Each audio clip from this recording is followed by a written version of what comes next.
Hi, I'm not wearing any pants, or am I? I'm not, and this is Chilling in the Nightmare. What we're talking about at this particular moment is a message I'd like to get out to hopefully a young man who is much like myself and has made a very serious decision for himself. He's looking at his life and he sees that things are not going well and that he is becoming nobody and nothing. And he says, I have to do something about this. I'm going to do something great with my life, and I'm going to become an amazing person that will change the world and be remembered, through perpetuity, perpetually. Don't do that. That's my message. I mean, for the love of God, I think, I've struggled with this question for 21 years. Is it worth it? I don't think it's worth it. This seems like it's not worth it. And after 21 years, I can conclusively say it was not worth it. I've been analyzing the material for 21 years. It's much better to do nothing and be nothing than to waste your life attempting to become something great. And I have the facts to back that up, and I can explain this very logically. As a little bit of background, I was an 18-year-old man, boy, child, person. I was very hungover on my 18th birthday, and something stupid had happened the night before. I don't know what, but I was kind of depressed about it. And I was thinking, I have to do something with my life because this is not cool. I am becoming a person that I do not want to be. And when I was younger than 18, I had wanted to be a musician, but I wanted to be in a band, but everybody I knew was a flake, or I had wanted to be an actor, but there was no opportunity to become an actor, and even if you did, you were relying on dozens of other people for your success. And I don't want to rely on anybody. I wanted to do something that I could do by myself, without relying on other people. And there was something that popped into my head, I don't know why, that I was going to be a novelist, right? I loved books from when I was a little boy until now. I've always loved books. So it made sense for me to decide to become a novelist because it was something that I could do that did not rely on anybody else, right?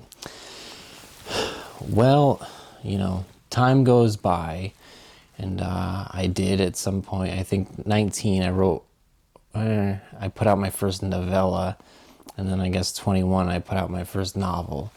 And I've been putting out novels ever since. I've done 18 novels, right? And the whole time I had all kinds of things going on in my head. When I was young, it was mostly like, I'm going to get so many women. When I'm rich and famous, there's just going to be chicks all over the place. It's going to be raining ladies. That was mostly what I was thinking. But then as time went on and I realized that this was more than likely going to end in abject failure, my thoughts turned to, well, maybe there was a lot of stuff in the middle, but mostly what I think now is for my kids. I wrote these 18 novels, and then it's going to be 20 and eventually be 25. If, something goes right in my life and I get to live a long life, it could become like 30 or 35 novels or 40 novels. A lot of books, I take it very seriously. It's my life, it's my passion, it's my purpose. This is who I am as a person. And it sucks. That's the point of this video. Let me tell you this one thing. If you're thinking about money, well, forget it. I don't know. It could be anything. But some people, people are successful. But also, you have to take into consideration that I don't particularly believe that reality exists. I think there's, 144,000 souls on the planet spread out among 500 million hylics, which is what, a person made out of mud that has no soul. That's kind of what I believe. And it's kind of, we think we're interfacing with society and civilization, but I'm pretty sure we're only interfacing with God, and we are actually the God above the God who has been trapped in here by the lesser God. And that's what I believe,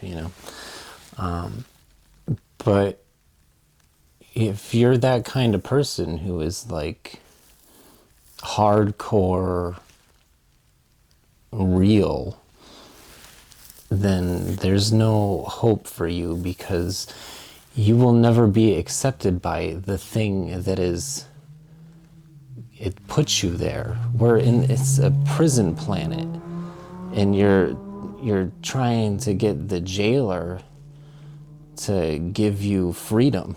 And he's like, why would I give you freedom? I put you into this prison. I'm the last person to ask for freedom. But, it's that whole, we are the God above the God. The freedom is in the work. Writing the novels, I've been more free than free, and I had to devote my life to a craft that gives me nothing in return, but that nothing in its own way is everything. But all that being considered, it's no substitute for a life well lived, right? So each one of these novels, I've lived many lives inside of these books, but at the cost of my real life. Am I allowed to drink a beer on camera? No, I'm not. And I wouldn't do that, YouTube. I'm a serious person, and I take the rules and regulations very seriously. But I gotta tie my shoe, all right?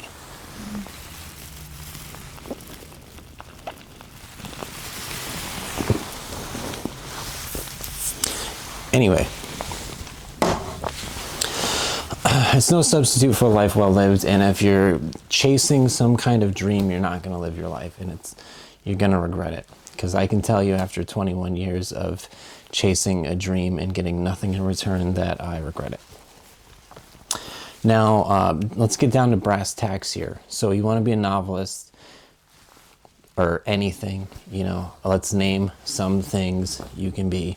You can be a guitarist, or you could be a painter, or you could be a sculptor, or you could be a chef, or you could be a freaking bread maker, or you could be a mechanic, I guess. No, a mechanic is not the same thing, because those people are useful. And bread makers are useful too, and chefs, I don't know. But I'm talking about useless things. So let's just stick with guitaring and painting and sculpting, or a poet, or I don't know. You want to do something useless, thinking that you're going to be so good at this useless thing that you will gain status and achievement and accomplishment. And it's like, you could become the best guitarist ever, but if you're not locked into the God beneath the God, which means you're actually a lower life form, in my opinion, then where are you going to go? What are you going to do? That's not my point. The point is about money. If you're thinking, I'm going to get so good at this thing, all right, so this thing has no value, but if you get really great at it, then you're sitting on a gold mine. That's kind of my situation. So I've got these 18 novels. I'm sitting on a gold mine, but that gold is, 2 miles down in the ground. And I got no way to get the gold up out of the ground. So I know there's a big pile of gold 2 miles down there, but I can't dig 2 miles down into the ground. And the people that can dig 2 miles down to the ground, they've got other gold mines and they don't care. They're not interested in my gold mine. They have their own gold mines and they have the equipment to dig up the gold. But let's get down to some numbers. Everybody loves money. Let's talk about money. People love money so much. I'm going to tell you some things about money. All right, so I drive a tractor trailer, right? If I have a good year, I'm lazy. If I was not lazy, I could make 100K in a year at my job right now. But I am lazy, so I'm not going to do that. Being lazy at my job right now, I can make $90,000 a year, right? Now, let's say I'm an independent author and I put out some books with, Ingram Spark is the company that would be printing the books. And my cut of the books that I printed through Ingram Spark as an independent author is, for each book I sell, I get $3, right? Now, if you put out a book and you sell 100 copies, that's pretty great. If you sell 1,000 copies, that's incredible. So now let's say you sold 10,000 copies. That's just mind-blowing. I can't believe this independent author who is outside of the Small Hat Club, he was able to sell 10,000 copies. It's amazing. He's a phenomenon. This dude sold 10,000 copies of a book. What did you get? Your cut is $3 per book. You made $30,000 for what I think is a 1 in a million shot. It could be like a 1 in a billion shot. And it's just so unlikely to happen. But I guess people do it all the time if you believe that those people are real and not just mud, animated mud or whatever. I don't really believe this is real. And even the mud would not be real. The mud would just be like, ethereal. So I think it's all ethereal. I don't think any of this is really happening, but that's just my opinion. I know, he's crazy. But whatever. So you're the most successful, amazing, independent author there ever was, and you made $30,000. Well, congratulations. You did 1/3 of a year of trucking. How many years did you work to get to the point that you could produce this Hail Mary miracle of selling 10,000 independent books? So besides the fact that that's never going to happen, you could have instead gone to truck driving school, become a truck driver, and made $90,000 in a year. And then if you think that women like money, well, they like $90,000 every year, a lot more than they like $30,000 once in a lifetime. So, I mean, it's better to just be a wage slave. Being a wage slave pays awesome relative to being, an artistic phenomenon. And then you'd be like, all right, but what about those people that are like on the TV and things? And it's like, well, we're coming back to my thing where these people are not real. And it's all an illusion. Our entire reality is an illusion. But I'll give you the benefit of the doubt. Okay, these people are real. Well, that's the whole thing about why, grown-ass men get paid millions of dollars to chase a ball around. If you believe that's real, well, they're just chasing a ball around. And it's because people are so dumb that they will watch a ball. Boo, look at this ball. Oh, the ball's over here. Oh, the ball's over here. Oh, the ball's over here. Oh, the ball's over here. Bing, bong. It's like Pong with grown-ass men. Grown-ass men watching grown-ass men chasing a ball around for millions of dollars. And somebody pointed this out at some point. I don't know who said it, but it's just about the attention. You're paying attention to these grown-ass men chasing a ball around because you're dumb as a box of rocks. or dumb is the guy who uses cliches, whatever. It's the attention. The value is in the attention you put onto something. But you also have to remember that these people are in an industry that is, their business is your attention. And not only that, they've been in this business for thousands of years. You are just a wage slave, citizen slave. You are nobody, you are nothing. You are not meant to be anything, and if you try to become something, they will make you regret it. And the way they do that is by nullifying your life's work one moment at a time, all day, every day, for weeks and months and years and decades. So my point to this video was that being a truck driver is a lot better than being a novelist. And it doesn't have to be novelist, any kind of artist or any kind of person who aspires to some lofty goal. Not only is being a truck driver better than that, or you don't even have to be a truck driver.